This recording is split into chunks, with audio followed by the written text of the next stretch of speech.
Okay, so this is how your car service workshop changes your engine oil.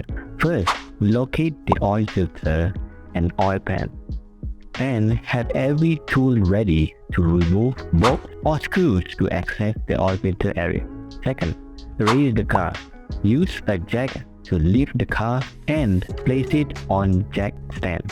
Make sure the car is stable and secure before proceeding. In our case, we use a car lift, which is much more stable and easy to access. Third, then we need to drain the oil.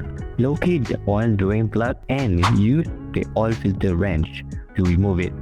Remove the cover to get easier access if you need to. Allow the oil to drain into the oil drain pan. 4. Dispose of the old oil. The old engine oil will go into the waste oil drainer. 5. Replace the oil filter.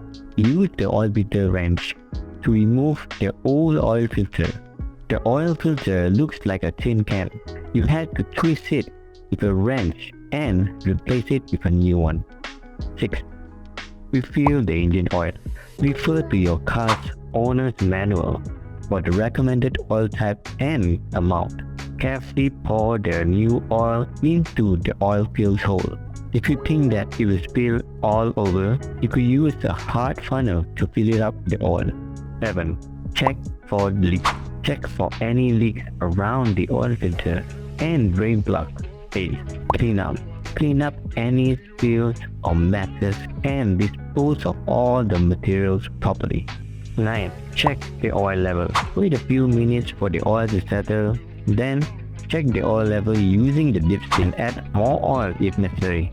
Record the oil change. Write down the date and mileage of the oil change in your car's maintenance log. If you find these tips helpful, share them with your friends and follow us for more.